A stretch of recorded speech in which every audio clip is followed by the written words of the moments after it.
सिलचर में जलजमाव मुक्त सड़क निर्माण का शिलान्यास। सिलचर के Mehrpur Shivalik park number 9 number lane में विधायक दीपायन चक्रवर्ती ने 50 लाख रुपए की लागत से बनने वाली सड़क और ड्रेनेज परियोजना का शिलान्यास किया।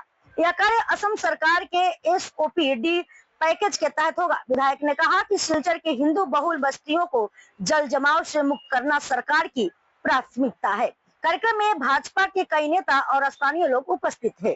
শেষ ব্যক্তিটা পর্যন্ত যাতে তার ন্যূনতম মৌলিক অধিকার পায় তার জন্য এই দলের সৃষ্টি হয়েছিল আর এই আশা ভরসা নিয়ে আমরা কাজ করে যাচ্ছি। তাই ভারতীয় জনতা পার্টি সবকা সাথ সবকা বিকাশের মন্ত্রে আজকে কাজ করছে, অর্থাৎ সমাজের প্রত্যেক শ্রেণীর মানুষ, সে হিন্দু হোক সে মুসলমান হোক, সকলের কাজ আমরা করে যাচ্ছি। এখানে কাউকে বঞ্চিত করা হচ্ছে না। সেই জায়গায় দাঁড়িয়ে যদি আজকে সুনাই অঞ্চলে আমরা এই অঞ্চলকে যদি আমরা শহরের অতি সংলগ্ন অঞ্চল, সেটা গ্রামাঞ্চল ছিল আগে, এখন কর্পোরেশনে গেছে। আমি আশা রাখছি আগামী দিনে মাননীয় মুখ্যমন্ত্রীর নেতৃত্বে আমাদের শিলচর যে নির্বাচন হবে কিছুদিন পর, পৌরসভা কর্পোরেশন নির্বাচন হবে, এই নির্বাচনে ভারতীয় জনতা পার্টির ভোট হবে সেটা নিশ্চিত রয়েছে। নিশ্চিত তার জন্য বললাম যে যেভাবে বিকাশ, প্রধানমন্ত্রী নরেন্দ্র মোদীজির বিকাশ আর ডক্টর হিমন্ত বিশ্ব শর্মার বিকাশ, সেই বিকাশের কথা চিন্তা রেখে যত ইলেকশন আজকে আসাম রাজ্যে বা গোটা ভারতবর্ষে অনুষ্ঠিত হচ্ছে, সেই ইলেকশনগুলোতে আমরা দেখছি যে ভারতীয় জনতা পার্টির জয় জয়কার হচ্ছে। তাই কর্পোরেশনে এই অঞ্চল যখন আসবে আমাদের, যখন যাই হোক ভগবানের অশেষ আশীর্বাদে এই রাস্তার কাজ সুসম্পন্ন হয়েছে। মাননীয় মুখ্যমন্ত্রী ডক্টর হিমন্ত বিশ্ব শর্মার সম্পূর্ণ সহযোগিতা খুব ভালো লাগছে দেখতে যে রাস্তার স্টার্টিং থেকে যদি দেখি তাহলে রাস্তাটা খুব সুন্দর লাগছে। তো এই হিসেবে আমার ভালো লাগছে, আরেকদিকে ভয়ও লাগছে। ভয়টা তার জন্য বললাম অতি স্বাভাবিকভাবে অন্যান্য যে লেনগুলো রয়েছে সেই লেনগুলোর যারা বাসিন্দা রয়েছেন তাদের একটা আশা আকাঙ্ক্ষা থাকবে যে আমরা এই 9 নম্বর যে লেন, এই লেনের মতো আমরা ভবিষ্যতে রাস্তা আমরা ট্রেন বানাতে সক্ষম হব।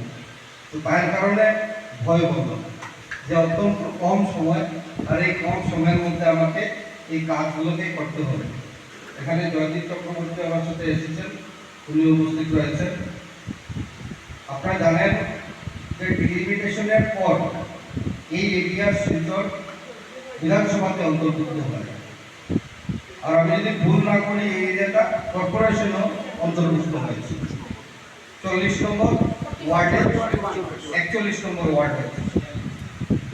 1996 ইংরেজিতে আমরা জানি যে আমাদের প্রয়াত অত্যন্ত সম্মানের বাদ্রীনারায়ণ সিং মহাশয় সুনাই থেকে নির্বাচিত হয়েছিলেন।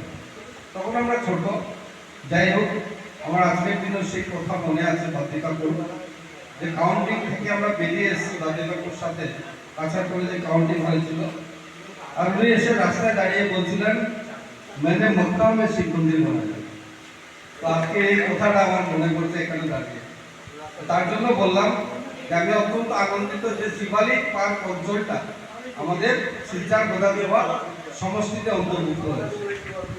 দীর্ঘদিন থেকে এই সুনাই অঞ্চলের, আর আমি একদম খুলে বলতে আমার কোনো দ্বিধাবোধ নেই যে তারা হিন্দু ধর্মাবলম্বী মানুষ, তারা কোনো না কোনোভাবে বঞ্চিত হয়েছে।